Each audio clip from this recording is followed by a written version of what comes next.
சார்பில் திருச்சி சிவா அவர்கள் எம்பி குடியரசு துணைத் தலைவர் வேட்பாளராக அறிவிக்கப்படலான்ற தகவல் வெளியாயிருக்கு. பார்க்கலாம், அறிவிக்கப்பட்டதுக்கு அப்புறம் பார்ப்போம்.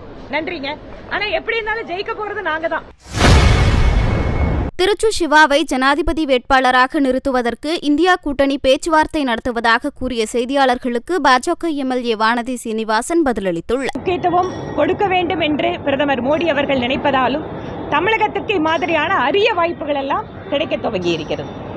அதேபோல முன்னாள் துணை ஜனாதிபதி தற்பொழுது வரை எழுதியிருக்காரு என்று தெரியலன்னு சொல்லிட்டு காங்கிரஸ் எதிர்கட்சி உள்ளிட்டவர்கள் குற்றச்சாட்டு வச்சிருக்காங்க. அவருடைய ராஜினாமா பண்ணி தற்போது வரை அவருக்கு செய்தி வெளிவந்து இதெல்லாம் ஒரு காரணங்களா?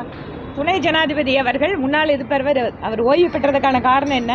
உடல்நல அப்படிங்கறது காரணத்தை காட்டிதான். அதுக்கப்புறம் என்ன அவர்கிட்ட போய் டெய்லி இவங்க என்ன இன்டர்வியூவா கேட்பாங்க?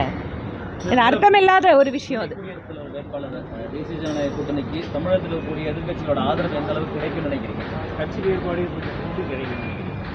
நாங்க எல்லாரும் அது தமிழகம் மட்டுமல்ல, புதுச்சேரி தமிழராக இருப்பவர் ஒவ்வொருவரும் நம்முடைய ஒரு தமிழரான வேட்பாளரை ஆதரிப்பது என்பதுதான் நியாயமாக இருக்க முடியும்.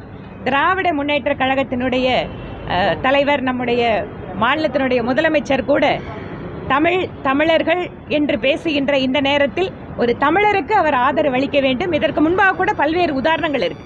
மகாராஷ்டிரா ஒருத்தர் போகும்போது மகாராஷ்டிராவில் இருக்கிறவங்க கட்சியை தாண்டி ஒரு மராட்டிய பெண்மணிக்கு ஆதரவு கொடுத்தாங்க. ஒடிசாவில் அதே மாதிரி.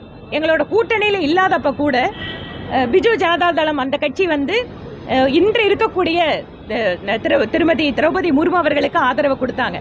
அதனால் ஒரு தமிழருக்கு திராவிட முன்னேற்ற கழகம் ஆதரவு கொடுக்கும் என நாங்கள் நம்புகிறோம், எதிர்பார்க்கிறோம். சார்பில் திருச்சி சிவா அவர்கள் எம்பி குடியரசு துணைத் தலைவர் வேட்பாளராக அறிவிக்கப்படலான்ற தகவல் வெளியாயிருக்கு. பார்க்கலாம், அறிவிக்கப்பட்டதுக்கு அப்புறம் பார்ப்போம். நன்றிங்க. ஆனா எப்படி இருந்தாலும் ஜெயிக்க போறது நாங்க தான். செய்திகளை உள்ளது உள்ளபடி தெரிந்து கொள்ள ரெஃப்ளெக்ட் நியூஸை சப்ஸ்கிரைப் பண்ணுங்க.